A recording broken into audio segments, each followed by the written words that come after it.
جوزي بيقول لي من يوم ما رمضان خلص وانتي ما عملتلناش حاجة حلوة. قلت له بجد؟ يا لهوي. قمت بقى اتشجعت على المطبخ ودخلت عملت لهم احلى تحلية بيضتين اتنين بس شوية حاجات موجودين في كل بيت. يلا بينا نبدأ الفيديو، بس قبل ما نبدأ ما تنسوش تحطوا اللايك وتقولوا لنا انتوا بتتابعونا من انهي محافظة. اول حاجة جبتها كده كوباية زيت، يا ريت يكون نوع الزيت نظيف او زيت كويس يعني، بلاش زيت التموين في الوصفة دي علشان طعم الزيت بيبقى بارز قوي. هنعمل الاول كده الصوص بتاع الشوكولاتة. هناخده من نفس المقادير اللي بنعمل بها الجاتو. اول حاجة اخدت كوباية زيت، تاني حاجة اخدت كوباية من اللبن وكوباية من السكر.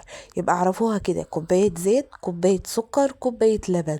جبت كده ب10 جنيه كاكاو خام وحطيته كله. حطيت الكمية كلها، هو المفروض بتحطي حوالي 3 معالق كاكاو خام.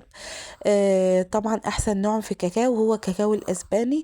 عايزه اقول لكم طعمه بيبقى بارز قوي، وحطيت كيس فانيليا كده علشان يدي للصوص بتاعنا نكهه حلوه كده ومميزه. ملكوش دعوه بقى باللي حصل للخلاط بتاعي ده. انا عايزه اقول لكم الواد حمودي عامله لعبه يا ولاد، وكل شويه ياخده يلعب بيه. بصوا دمر الخلاط، شايفين شكله بقى عامل ازاي؟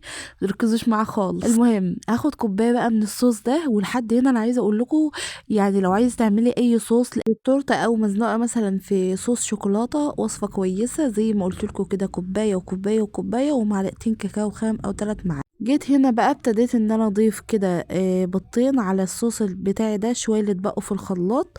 وكمان حطيت عليهم كمان بيضه اضافيه لان كان حجم البيض بتاعي صغير. حطيت عليهم كمان كده ظرفين من الفانيليا، وهاخدهم ابتدي ان انا اضربهم في الخلاط.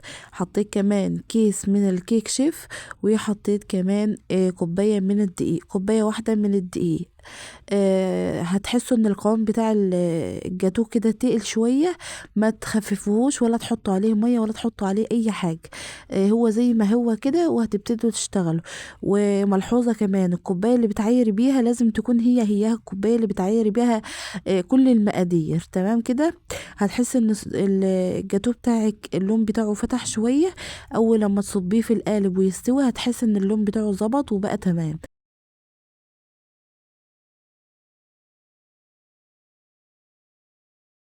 لو حاسة ان الكمية بتاعتك تقيل على الخلاط او الخلاط مش قادر يقوم بيها، شيلي شوية الصوص وضيفي طبعا المكونات في مضرب يدوي عادي خالص.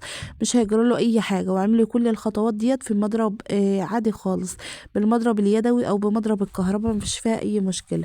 المهم ضفت المقادير كده وضفت الكمية بتاعت الكيك بتاعي. طبعا احنا هنعمل الكيك الشوكولاتة الاول، بيبقى خفيف وحلو جدا.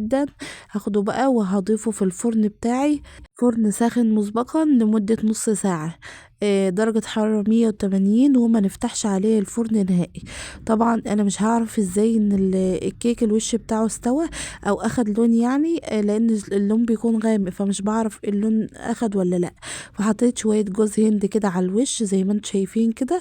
اول لما ياخد لون هبتدي ان انا اخرجه. طبعا الكلام ده بعد ما النص ساعة تعدي. لو حسيت ان الوش بتاعك ما اخدش لون بتولعي عليه الشواية من فوق، ولكن انا في الغالب بياخد معايا لون. انا هنا كده اخد لون معايا من غير ما افتح عليه وش الشواية.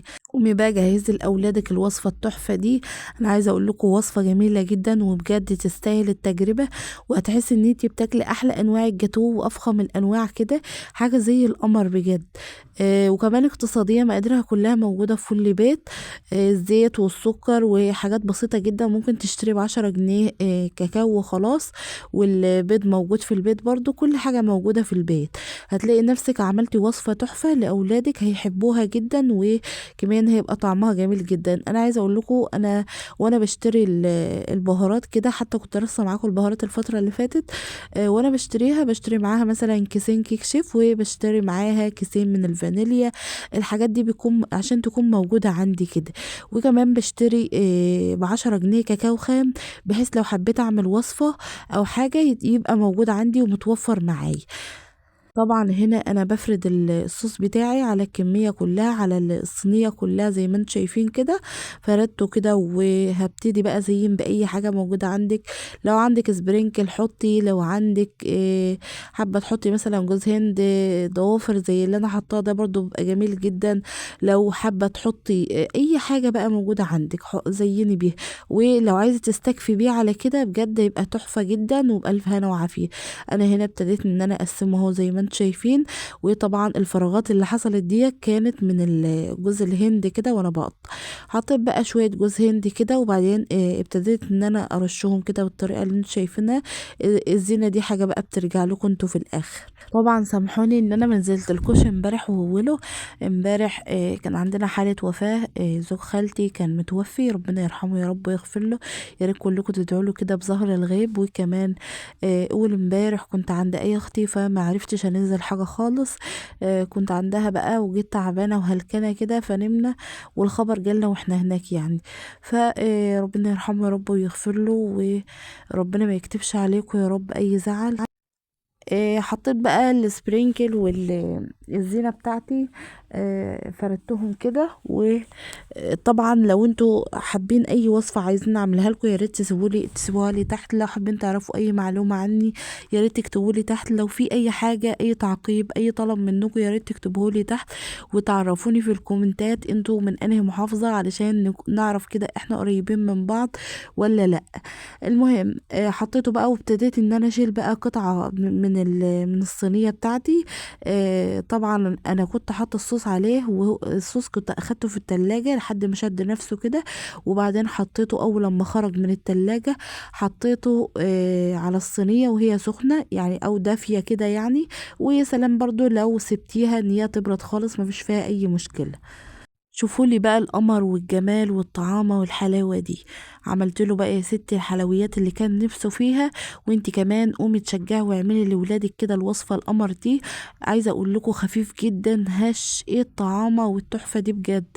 يعني حاجة كده فلافلي خالص وتحس طعمها حلو. يعني ما تغيبهاش في الفرن اكتر من نص ساعة. الف هنا وعافية على قلوبكم. اشوفكم على خير الفيديو الجاي، والسلام عليكم ورحمة الله وبركاته.